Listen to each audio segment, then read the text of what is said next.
Hello, welcome to Gardener's World. This is the Paradise Garden. And the planting here is based around one dominant plant, a matrix plant, which is a grass called Stipa tenuissima. And this is, if you like, the ground story spread across all four borders through which the more dramatic plants grow. And that's the tulip acuminata in spring, we've had cornflowers, there's Tulbaghia. And now, of course, a brilliant display of this fabulous Verbena bonariensis. But the Stipa is in a little bit of trouble because Stipas of all the grasses like good drainage. And they're perfect for growing on sandy soil or chalk. But on this rich Herefordshire loam, they grow too lush. And then what happens, as the flower heads form, it gets too long and the weight of it topples it over. And not only does that spoil the rhythm of the planting, but when it rains, it gets sodden and then suppresses the plants around it. So I simply cut about 3/4 of the way down, pull out with my fingers any of the dead grass, and the idea being that not only will all the plants around them then have more light and air and not be suppressed, but also the grasses will do better. It seems very dramatic, but actually I think it's the best way of treating this particular garden in this particular location.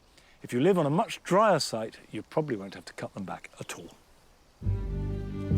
Now, coming up on today's programme,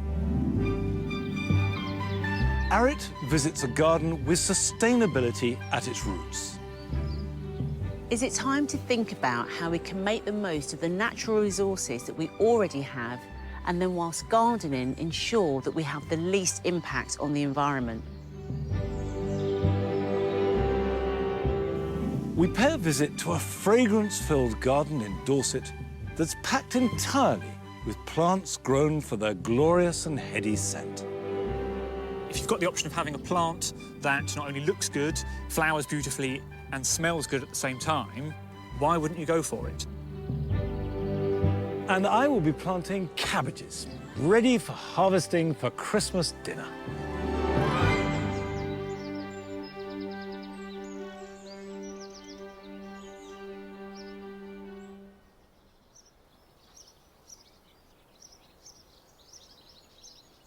Come on.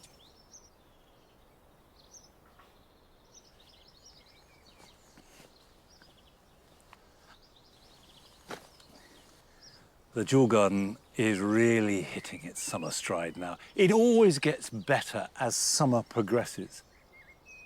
And the whole feel of the place is one of opulence. But it is a continuing process of adjustment, improvement, replacement. And one of the plants that I love to use and wish I had more of are heleniums, because they bring to late summer and even early autumn an incredible range of marmalade oranges and browns and sort of ruby reds that are dusky and intense, as well as some bright yellows. But to be honest, I've never had any great success in the Jewel Garden with them. So I want to crack the secret of getting really good heleniums here. Now I'm going to plant a variety called Chipperfield Orange. And I've chosen this partly for the orange colour, but also because it's a particularly tall one.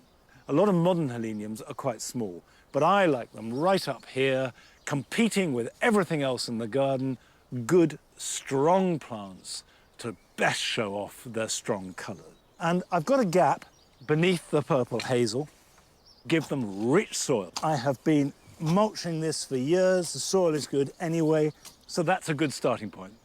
Now, I've got 3 plants for a reason, partly to make a nice big display, but also because I want to do a bit of an experiment. The first one, I'm going to plant in the ground, hope it flowers, and leave it. The second one, I plan to cut back quite hard immediately after flowering, with the idea that the energy will go into producing stronger roots rather than more flowers. And if that works and gets a stronger plant, then it's worth the loss of some flowering later in the year. So we're going to put that there, next to it. And the third plant in the trio, I plan to lift. I will dig this one up put it in the pot and make sure that it doesn't dry out too much over winter, and then replant it next spring.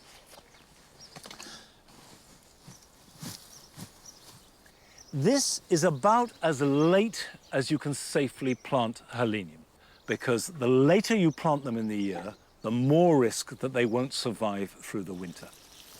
So we'll keep them well watered, and hopefully I will work out which is best for me and here in the Jewel Garden, and in a few years' time, Heleniums will be growing happily and strongly right throughout the Jewel Garden, adding that fabulous rich range of colours to the late summer mix.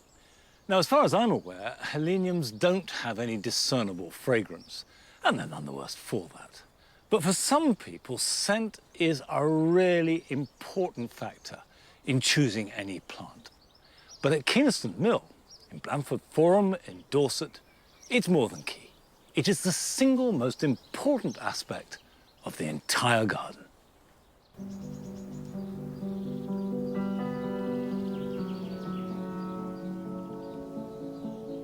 I'm Johnny Bass, and I am the head gardener here. I first came here as a visitor, and it struck me as being fascinating. This garden as a whole is entirely based on scent. To trial plants in their specific scent groups so that we can harvest that scent and distill it into perfumery-based products. The collection gardens are set out in the various groups of scent that you might get, so florally sort of scents and earthy, woody sort of scents and some spicy scents. We are displaying a whole variety of plants here that people should grow at home. You should grow it in your own garden. If you've got the option of having a plant that not only looks good, flowers beautifully and smells good at the same time, why wouldn't you go for it?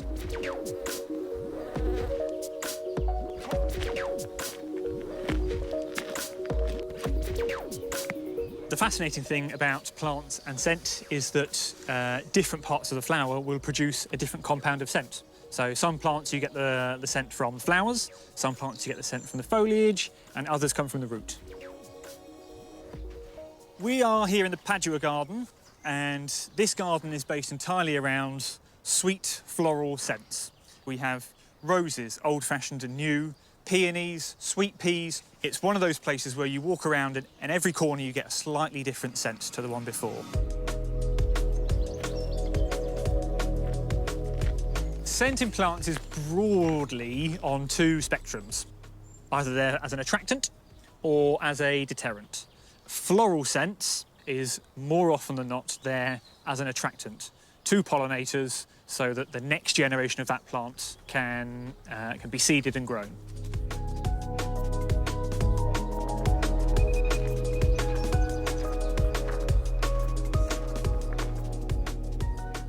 We are here with damask roses. This is Ispahan. Fabulous rose to grow in your garden. Damask roses have been grown for centuries to get the scent out of the petals. They're the ones that have been used historically for rose water, rose oils, soaps. A lot of people have a hard and fast rule in their head that you should deadhead roses in order to get a second flush of flowers. Now, on a once flowering rose like this, there's no point in doing that because you won't get a second flush of flowers. What we tend to do is just dust off the spent blooms so that you get a display of hips come the autumn and the winter. When they're fully set and they start to drop off, it's a brilliant food source for songbirds and things in the garden after that. I like these roses in particular because you get such a strong scent in one big hit. It's a bit of an insider tip. Most people never appreciate this. But on the very, very young foliage, if you give it a rub and then a sniff, it smells like fruit. It's amazing. I would encourage you to do it. If you're walking past, give it a squeeze. So the scent from plants, particularly from flowers, is made up of essentially a string of carbon-based molecules, but they're very small and very light. And that's how you end up interpreting that scent through your nose. They're so light that they can't be held within the flower, and they end up in the air.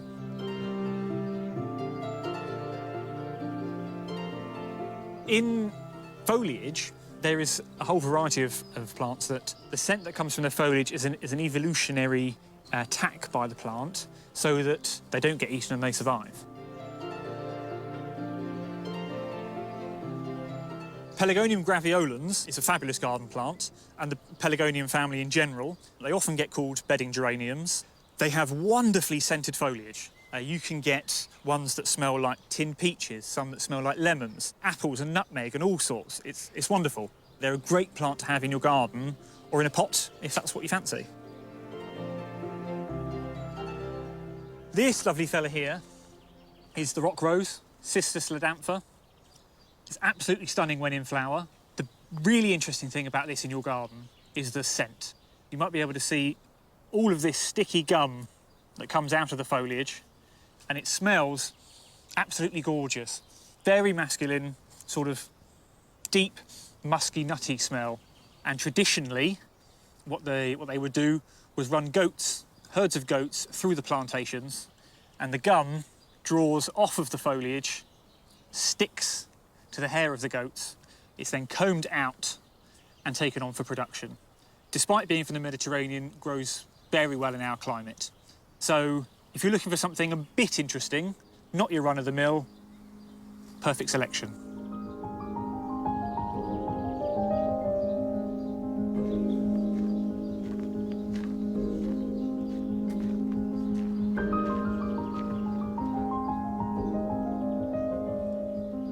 This is a grand stalwart of our garden, blue hyssop. We have it in rivers all the way through the garden. It's a very good alternative to lavender. It attracts bees and butterflies, insects and pollinators like there's no tomorrow. You can butcher these fairly well. They're extremely frost-hardy, perennial, very tough. And I think if you have only got a limited space, you can grow one of these in a pot. It smells heavenly, but it's not something that gives off its scent individually. You have to get up and you have to really get in there, give it a shake, give it a smell.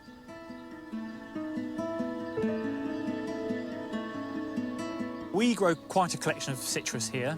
They're a lot hardier than people give them credit for. Most of the citrus are generally hardy to sort of 4 or 5 degrees. They would require covering for frost in the winter, but they grow well in pots. The foliage, most people would never realise, is the foliage is also fabulously scented.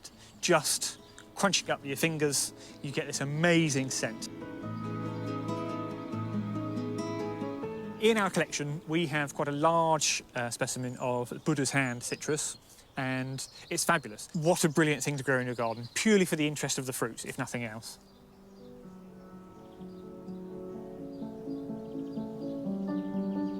I thoroughly believe that if people are able to have a plant, if you've only got one for a plant, have a plant that smells nice. It allows your mind to relax and to drift, and it brings another level of pleasure. It's wonderful. It is wonderful.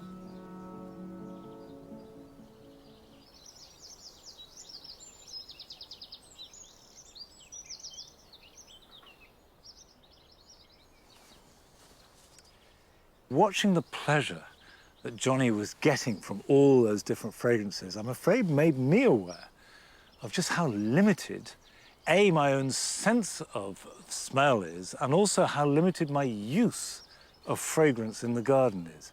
However, these lilies have a fragrance that booms out across the garden. They are big, dramatic plants in every single way. It's an oriental lily called Casablanca. It is very easy to grow. It flowers for about 3 weeks in July. Now, my sense of smell might be a bit limited, but there's nothing wrong with my sense of taste. And at this time of year, my favourite food of all are summer fruits direct from the garden. But we've been sent a film by the Cansdale family in Leicester. And they are growing a summer fruit which I confess not only have I never grown, I have never even heard of. Hi, I'm Pete. Hi, I'm Amy. Welcome to our garden. It's very much a family space with space for a dog and 3 children, of which Amy's my youngest, but we wanted to take a moment to show you our fruit. In our garden, we grow gooseberries, strawberries, raspberries, blueberries, apples, plums, cherries, and youngberries. This is our youngberry plant. You might not have heard of youngberries, but they're a blackberry hybrid, a bit like Tayberries or Loganberries. And they are absolutely amazing. Fabulous large fruits, completely delicious. They make the best jam, they freeze brilliantly, as well as being lovely fresh. One of the reasons that this youngberry plant is so special to us is because my great-grandpa had the original plants, and babies from that plant has passed down to us. Here are the youngberries that we have picked today. So I'd really like to encourage you, if you possibly can, find a bit of space and grow something like a youngberry in your garden. You'll probably struggle to find a youngberry in the shops, but a blackberry, a Tayberry, a Loganberry, something like that would be equally good. They're very easy to grow. We've got them against a north-facing fence there. They're not fussy. All you need to remember is that they fruit on last year's growth. So at the end of this season, we'll cut away everything here that's fruited, and we'll tie in this year's growth, and that will give us more delicious fruits next year.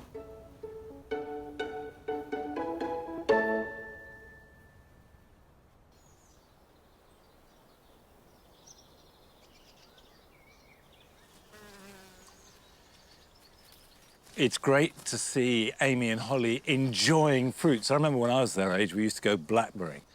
And blackberries were something that you couldn't or didn't grow in the garden, really. They were always just out in the hedgerows. Now, of course, I always grow carrots, but there's always an element of variability about carrots. And this year is a good example because carrots can be rather fickle about germinating. It's not at all unusual, this. So we have one variety, which are called mixed colours, which are absolutely fine. And then the next row has got very patchy germination, and the plants are much smaller, and the rest of the bed is practically empty.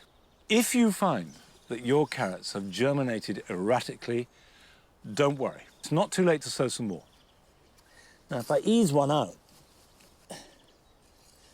right, that's bright yellow. This is part of the mixed colours. The smell is immediately overwhelming. And that will have a flavour that is as good as its fragrance.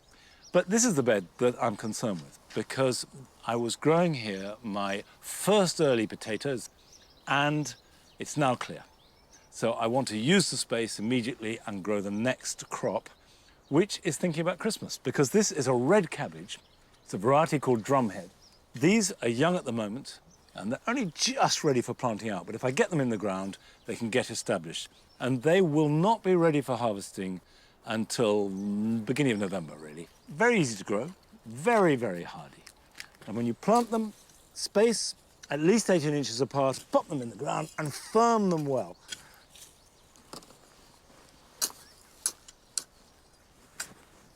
When you've got a crop like this, either mulch them with an inch or so of compost, or before planting, just spread some compost and very lightly work it in, just the top inch or two. That's all they need.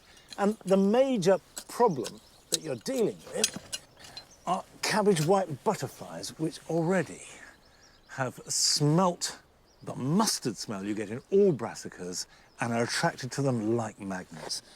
And it's not the butterfly, of course, that does the damage, it's the caterpillars. The eggs are laid, they hatch out, and they munch their way through the host crop. And there are two ways of dealing with that organically. The first is to try and stop the butterfly laying the eggs. And the way I do that is by putting a net over them. I upturn a pot on top of the cane, and that stops the net slipping down over it and keeps it all in place. And also you can keep it nice and taut so birds don't get tangled in it. Otherwise, you just have to check them practically daily and pick the caterpillars off by hand. And they will go on laying their eggs right through into September and keep hatching out. So I'm afraid it's just a job you cannot avoid dealing with. Now, Frances spent much of last year visiting allotments all over the land. And on her travels, she went to the Isle of Man to visit an allotment where the harvest was much more glamorous and refined than just boring old cabbages.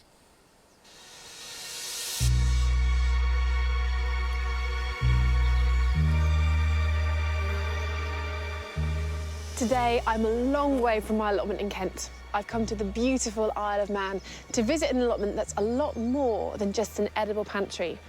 It's a natural living beauty parlour, full of stuff that's good for you on the inside and on the outside.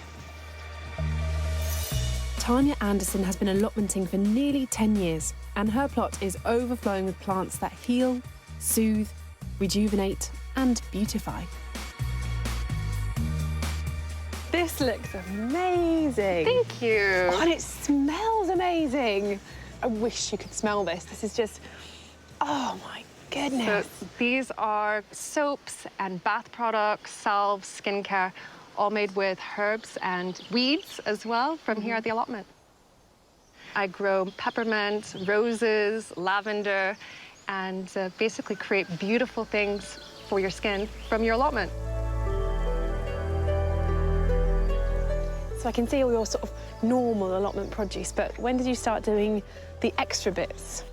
Well, I started getting interested in making beauty products when I lived in London, and I experimented with making lip balms and really simple bath products and things like that. And then when I moved to the Isle of Man, I got this allotment. I took a beekeeping course, so I had honey and beeswax to use. And it was my opportunity to start growing botanicals that I could use in skincare. And there is this mystique in the beauty industry, this beautiful beauty counter with lots of pots of lotions and potions with all these botanical names.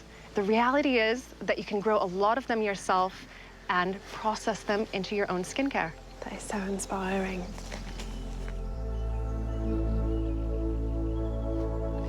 I'd like to show you my favorite skincare plant. It's just here. Calendula. It's the workhorse of the allotment. Yeah. A lot of us already have it as a companion plant or for edible flowers, but it also has properties that make it really important for skincare. So it's a healing plant. There's resins and all different types of natural plant chemicals that can relieve inflammation, that can help soothe eczema, good for acne, chapped lips. It's just amazing. That is incredible. I mean, I know it's used for dyes as well, isn't it? So it's like a real all-rounder. Are there particular varieties or cultivars that are better than others? I would say stick with the ones that are orange, so like Indian Prince. Okay. There's also varieties that are medicinally important. So the more orange the petal, the better it is? That's what they say. So the orange petals are much higher in resins, so they have those components for healing. Yellow is fine as well, but they say that orange is better. So antioxidant, antibacterial, Antibacterial, anti-aging, everything. and you can eat them. And you can eat them, and they're so cheerful, they can even bloom in the middle of winter. Calendula brings a happy pop of colour and grows easily in gardens, allotments, containers, and even window boxes. It's an annual, but it will self-seed everywhere, so this really is a plant that anyone can grow. So we've got our calendula flowers. What lovely things we're going to make with it. So first of all, when we're making things like salves, which we're going to make just now, we need to completely dry the flowers to get all the moisture out. Okay. And then you put them in a jar, about 2/3 full, and then pour a light carrier oil over them. So sweet almond oil or grapeseed oil is a really good option. And then you let them infuse for at least 3 weeks, up to a couple of months, in a place that's warm, but out of direct sunlight. Okay. And then you can see this lovely golden infusion. So the next step after this is actually straining the flowers and the oil. So if you're thinking about using calendula for a particular skin issue, it's best to always speak with your doctor or dermatologist first, and then go from there. You're getting skin therapy just by doing this. Your hands are covered in it. Aromatherapy muslin. Oh, it feels really satisfying just squeezing that last bit out. This hand salve recipe begins by melting beeswax. Then, Tanya adds some of that infused calendula oil, along with comfrey oil and plantain oil, also made from the allotment, and all known for their fantastic skincare properties. A slow stir, and then with the pan off the heat, geranium essential oil is added for more glorious fragrance.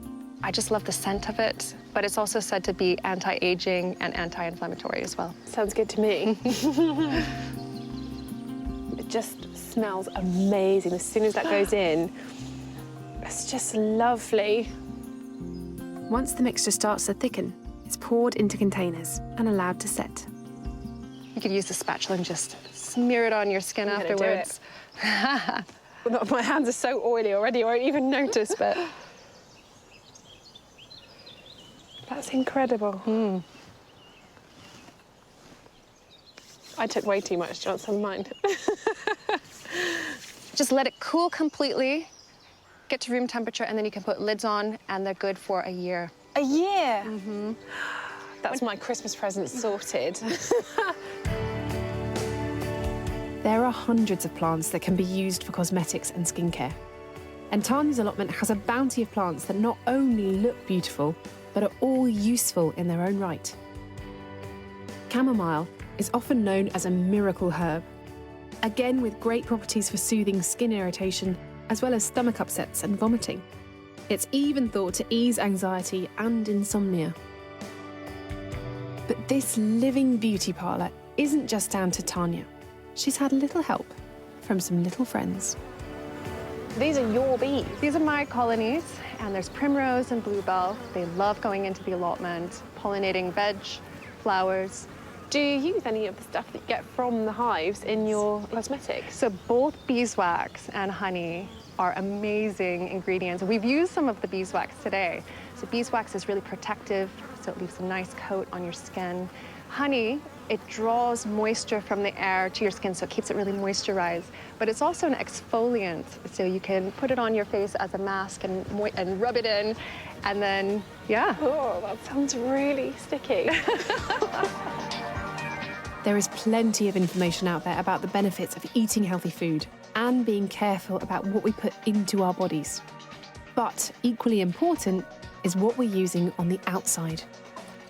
Tanya is using her allotment to grow multi-purpose plants, from delicious edibles to healing herbs and beautiful botanicals.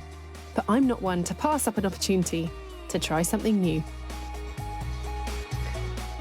So when Tanya offered me a honey face pack and a cup of homemade herbal tea, how could I resist? Thank you. Who needs a spa when you have an allotment? Cheers. Cheers.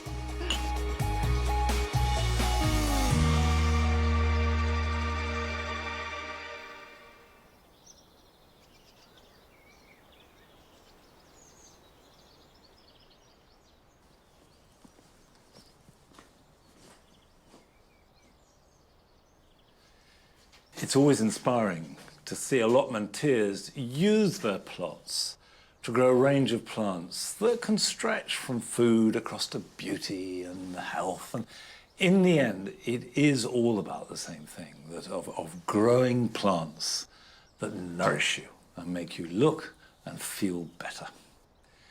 Well, plants that nourish me and which I now grow with avid fervour are chilies. I love them. Don't harvest them too soon. You can see this one has still got touches of green on it, and that means that the flavour hasn't fully developed. And if you love chilies, it's not just for the heat, it's for that fruity flavour. But once they are ripe and reach their full colour, like these long red slims here, it's important to pick them as soon as they're ready, because a ripe chili will inhibit the ripening of unripe ones that are growing above. So if I take this and just cut it off, like that, and I think this one is ripe too, so I cut there. That one is perfect. This is a beauty here. So this is now my first chili harvest of this summer, and I will eat these fresh. Now, still to come on today's programme. We have another chance to see a garden filled with the one-day wonders that are daylilies. But first we join Arit, who went to visit a garden that displays brilliantly that however big and dramatic and careful the design might be of a garden, it is always possible to work with nature rather than to impose yourself upon it.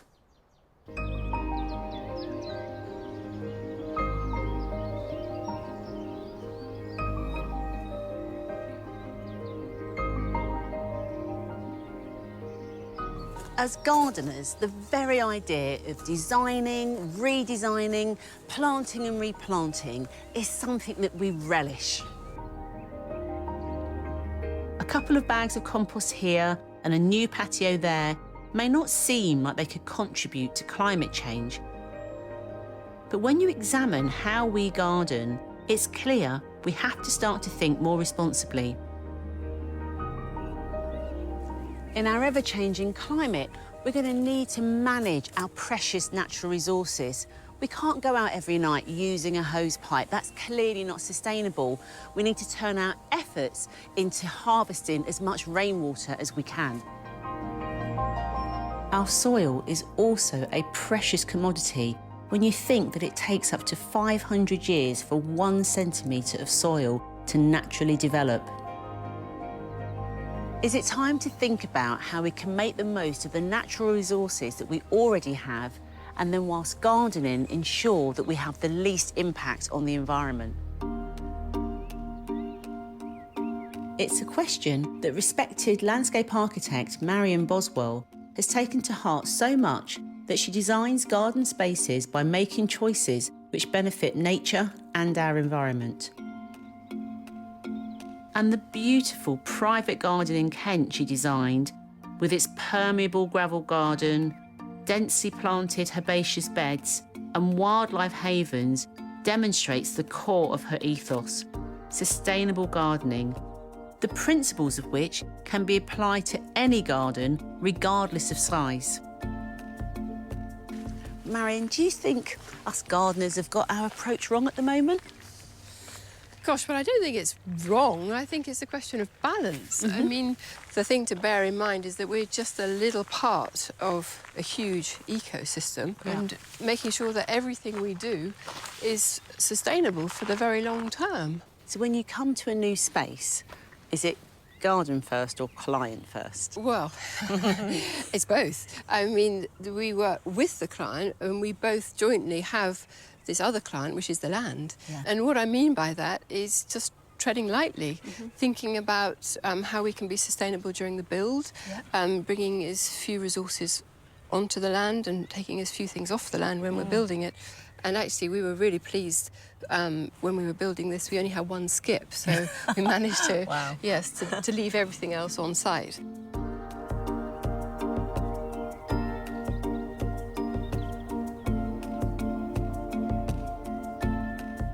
I have to say, I'm very impressed that 1 skip left this site. So either there wasn't very much waste, or what have you done with it? Well, we reused everything that we found. So, for example, there was some rather lovely sandstone that we found, and we've reused that to make a little retaining wall. And the same with the soil. So we took the soil that was here, took the topsoil off carefully and mounded it up, and then reused it when we were creating all of the planting beds. So we really just tried to use everything which was here. The meadow does look beautiful, I have to say, but is it giving another function within this space? Well, yes. The fantastic thing about the meadow is obviously it's great for biodiversity and it's a whole ecosystem, but also it's great for the soil. So by getting the roots down into the soil, particularly in a clay soil, it helps prevent runoff, it helps prevent the nutrients being washed away, and it really helps to stabilise things. There were some trees which had already been taken down, and this lovely piece, which is oak, is from a fallen piece of tree, and we really wanted to reuse what was here. How can sustainability work its way into a smaller garden? The absolute same things apply. I would be looking at what's there already, planting so that you're looking after the soil, and thinking about the maintenance so that there's enough maintenance to keep you healthy, but not so much as to have to use a lot of machinery and use up a lot of brought-in energy. This sustainable approach is about more than just what you plant, but how you plant. Marion likes to use a permaculture method, which is about working together with nature and having a minimal impact on the planet. It's all planted in layers so that we get all the predators in, as well as being able to self-support all these different plants. And that way that we have fewer pests and fewer diseases, because we cut into the box so that we allow it to have air in it, and we don't cut too hard, so that it's a bit more like as nature intended. It looks lovely. Marion's always thinking about how she can reduce resources. In the herbaceous beds, she's packed the plants in so densely They support each other and don't need staking. She also likes to use the no-dig method, in which you only use mulch generated from waste and soil stays undisturbed to lock in carbon. I know that this border was planted with much smaller containers, which means less soil is needed. It means that that plant, whilst establishing, will also need less water. And the health of this border is not down to the use of peat or chemical fertilisers or insecticides, but just a sustainable approach that allows nature to be in balance. Marion's thinking is that we need to work with the landscape or garden we inherit so we don't spend time and money on precious resources. In this part of the garden, Marion has really read the lay of the land, because there was already a natural depression here. So what she's done is exaggerate that, made it bigger, and has used the local clay as the base of this pond area. What it's done, it means that all of the water runoff from the garden can come into here, and now there's a wonderful wildlife pond that's supporting so much biodiversity. When it overflows, this water is collected and used to irrigate the rest of the garden. While we don't all have gardens on this scale with a pond, there are things we can do to maximise our natural resources. If we homeowners collected just 1 butt of water a year, that would be over 4 billion litres of free rainfall we could take advantage of. And now I know how they managed to only have 1 skip leave site, because the clients were adamant that they didn't want any of their waste to go to waste, and they created this earthwork mound, which they call the Snow Mound, from all of that waste, and have used it just to be able to let wildflowers and escapees from the garden come and enjoy nature.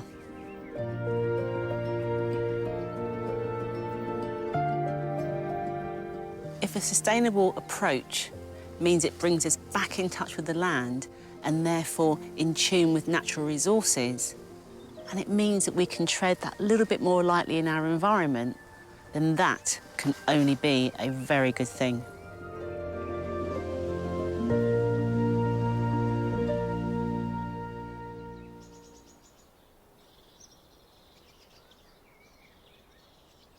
Nellie, here, come on.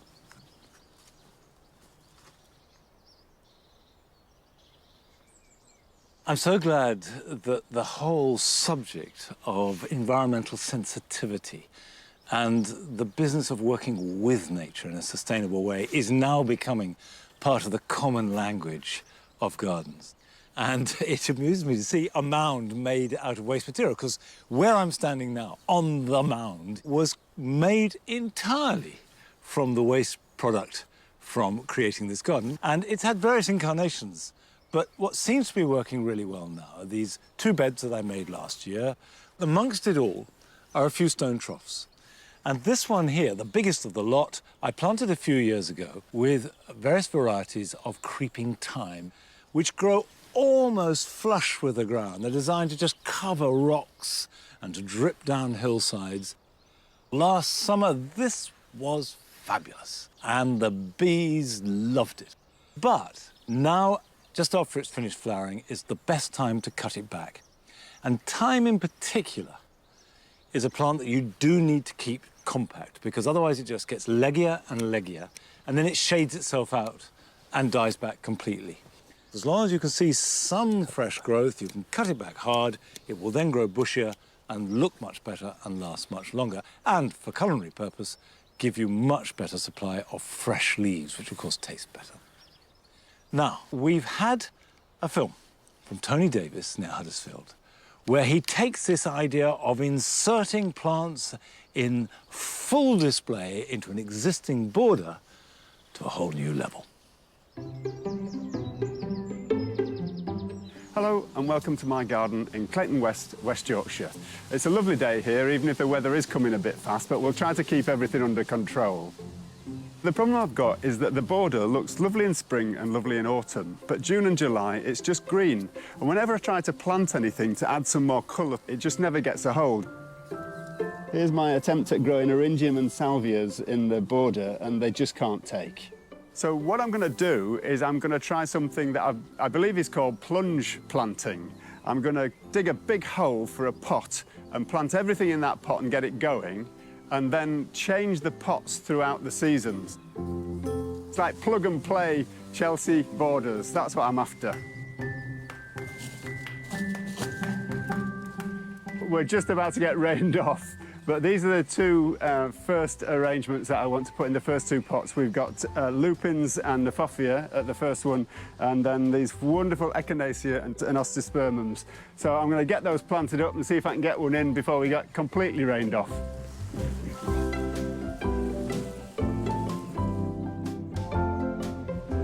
Right, see how heavy it is to put it in.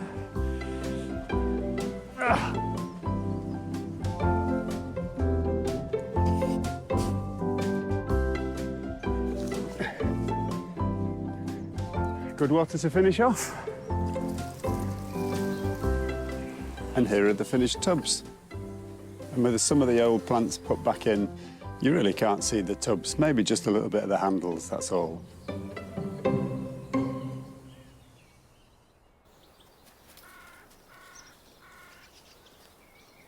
Come on. Go on. Good girl. Good girl. What a brilliant idea. You've got a plant in full flower, you can just sink it down in the ground, it can do its stuff, and then you can take it out again. That way, you keep the colour going in a way that is really difficult if everything is planted in the ground.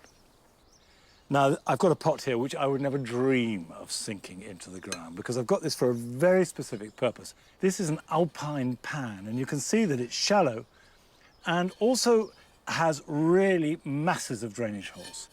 It's designed specifically for alpines that like really good drainage. Although these are small plants and have shallow roots, they hate sitting in wet compost. A plastic pot is no good for alpines. So I'm going to put crocks in the bottom, not to block the holes, but just to stop the soil running through them. The next thing is you need to mix up your own compost. But you need to start with horticultural grit.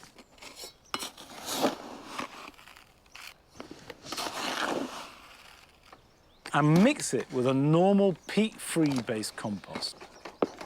1 part grit, 2 parts peat-free compost. And that will make any alpine feel at home. So we'll put some in the pot. Right, that's the setup. Now for the plants. I'm going to start with an Androsace, and this is Androsace lanuginosa. And you can see it's got these little white flowers that, as they age, turn a pinky, delicate shade of mauve. And the foliage is grey, glaucous and trailing, so really good for the edge of a pot. And I expect that to grow over like that. Now, a slightly more upright version is this saxifrage. Now, this is a south side seedling, and you can see it's got these white and pink flowers produced, tend to be May and June. This is flowering quite late. And so we will put that slightly closer to the middle. And rather like succulents, these are not plants that should be packed in. They should have some breathing space. They do need air and light around them. Now, I've got a beautiful pink little South African plant. This is a Rhodohypoxis, and you can see these beautiful, clear, intense pink flowers. Now we can pop that there. A tiny little campanula. This is Campanula Elizabeth Oliver. It's exquisite. This is covered in flowers about to open, so we will pop that in at the back here. Now, I want to add a house leek, a Sempervivum. And this is one that I've grown from a parent plant. And I pop this on the edge. Now, that is plenty in 1 pot. I will now dress that with grit to make sure that not only does it avoid any rotting around the stems, but also it looks good. It unifies it. And you don't have to use grit for this. You could use small slates, you could use stones, because what in fact you're doing is replicating the scree of a mountainside. The critical thing to keep them looking good is to let them have lots of light. And water them when you plant them, and then that will do, unless they visibly start to flop. And then in winter, ideally, they're kept outside under glass, but open at the sides. So there's plenty of air. They can freeze solid if need be, but they will not sit in a bog. Other than that, they are very robust indeed for all their delicacy and smallness. Now, from these delicate, almost doll's house plants, to ones that grow tall and will flower every day, all summer long, although the actual flowers only last for one single day.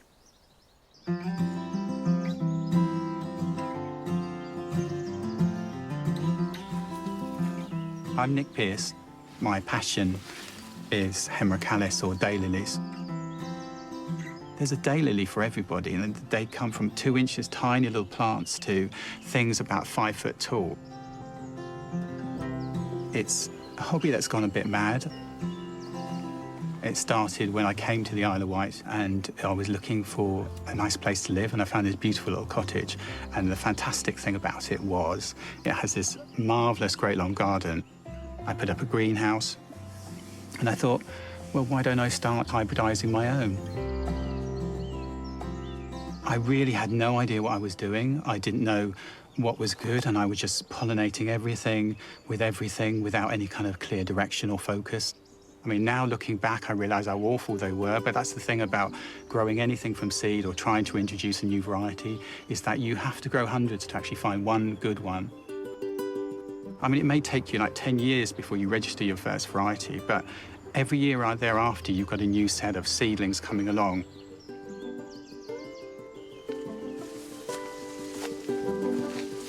So these are my daylily seed beds, basically. These are all my seedlings that I'm trialling. I'm going to see how big it's going to grow, how big the flower is, how tall the scape is, how multi-branched it is, what the foliage is like, whether it's clean, whether it grows well, whether it clumps, or whether it just stays and grows very slowly. So it's basically trialling to see whether it's garden worthy, as well as being a beautiful flower.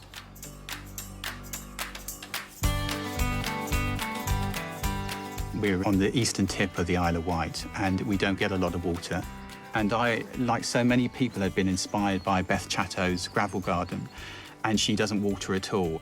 And I thought, I'll go exactly the same way with this. This is a dry area, I can't water it. So I filled the garden with grasses and with my daylilies. The one thing they will do is tolerate drought better than any other perennial that I know. And here they are, flowering beautifully. Put loads of well-rotted manure and everything in it to try and improve the soil. But other than that, they get a good bit of muck when they go in, and then they're just left alone. And they are that tough, that good a plant. If you've got a dry, awkward position and most perennials won't survive, then stick a daylily in to just see how beautiful it looks.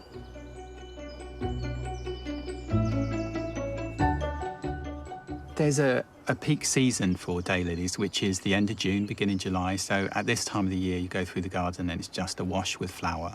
But actually, they flower from May to September. Each flower only lasts a day, but you'll have another 100 buds on there. So you'll have it blooming usually for about 4 to 6 weeks during the year.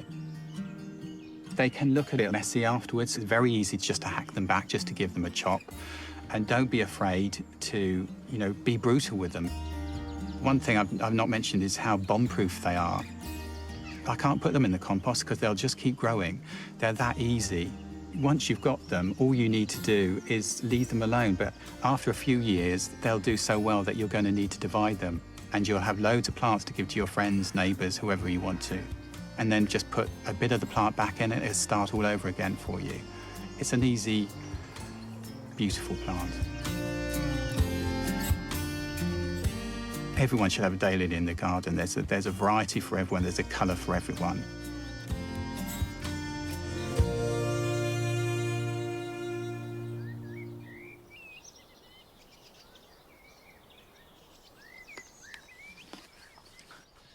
do grow daylilies here and love them, but not with quite the same success as they grow on the Isle of Wight. And I think that's because we can be so wet all winter. However, we have got them. There's this lovely yellow one called Daylight, which fits in with the yellow and apricot-y theme of this part of the cottage garden. Now, actually, I've come not to celebrate the daylily, but to gather up some forget-me-not seedlings. Forget-me-nots, of course, flower in spring. Wonderful blue, hazy carpet. And then they set seed.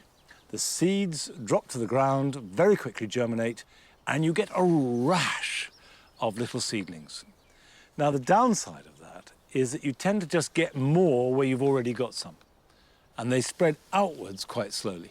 So what we now do every year is that we gather up trays of them, put them to one side, and then when we're ready, redistribute them around the garden so that we get a more even spread of forget-me-nots, and it works very well indeed. So here in the cutting bed, there's a little patch of seedlings, and all I have to do is just lift them as a clump, pop them in the seed tray. There we go. I have a tray of forget-me-not seedlings, which will grow just as well as they would in the ground, and these will form a nice mat of root, which I can then divide up, and sometime in the next 2 months, there's no pressing hurry, I can plant them where I want them to flower next spring. Now, we've had a film from Jessica Smith from her home near Bath, showing how she has turned her small front garden into a lovely cutting garden. When we moved into our cottage 5 months ago, the front garden was nothing but paving slabs. I wanted our front garden to have a cottage-style garden feel, with plants spilling down the containers, various heights, lots of frothy, blousy flowers, and all that could be cut and used in flower arranging. The simplest way to create an instant, abundant garden is to use containers. And just fill them. The variance of heights and sizes and widths adds to the charm. I choose flowers for their scent, punchy colour, delicate features and foliage shape, and anything that will bring pollinators into the front garden. One of my favourite flowers is Cosmos bipinnatus sonata carmine. Its vibrant trifle pink flowers are absolute favourites of the bees, and they make a very good cutting flower. Another is Ammi majus, which floats like a delicate cow parsley in the wind with its sweet lace-like flowers. And of course my sweet peas, which have been particularly good this year. Make sure you cut your flowers the day before you arrange them, leave them in a bucket of water up to their necks, and you'll get the best out of them the next day. During these recent difficult times, the garden has been a sanctuary to me. It's been an ideal space to speak to passers-by, discuss planting tips and different varieties of flowers, and it's been a lovely way to communicate with people in the village.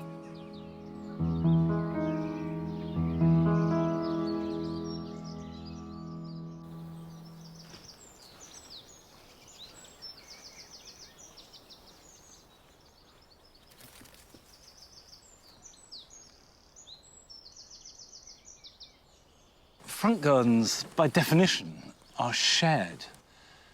They're yours, and you can do what you like with them, but they're shared with your neighbours, they're shared with passers-by, they're shared with local people who see them regularly. And it was lovely to see the way that Jessica so openly shared hers and clearly took great pleasure in that. Now, this is elephant garlic, and I harvested this at the end of June. It spent the last month in the greenhouse drying. And you can see that the stems now are completely dry, there's not a trace of green on them, and the roots have dried off, and yet the bulbs are still full of vitality and juice. They haven't dried out at all. So now they can be prepared for storing. But over the years, we found that they keep beautifully if you just clean them up and put them in a basket. If they're in a cool, dark place, they will store easily for 6 months and very often for up to a year. And when you clean them up, what you need to do is, first of all, cut off the stems, like that, and then take off the roots. And what you're left with is a head of garlic, which is enormous, and each individual clove of elephant garlic is as big as an average head of normal garlic. And although it's so big, it's much milder. But for everyday use, this is fantastic. So we cut that off, trim off the roots, and away we go. And I'll just work my way through the basket. But while I'm doing this, here's some jobs for you this weekend.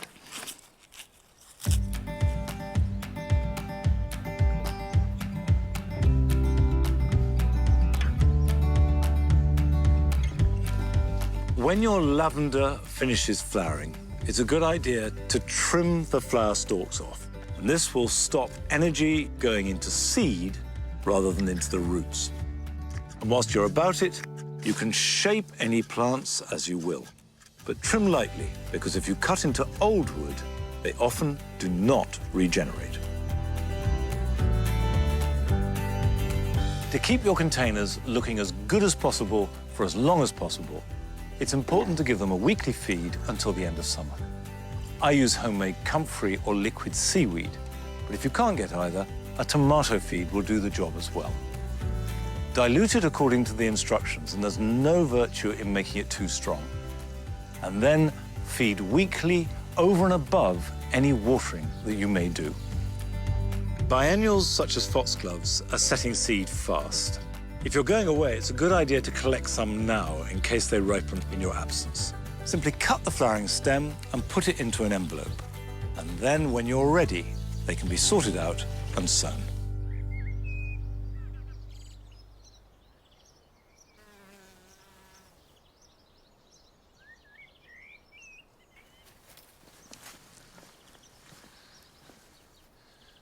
The herb garden at the moment is awash with the flowers of the marjoram.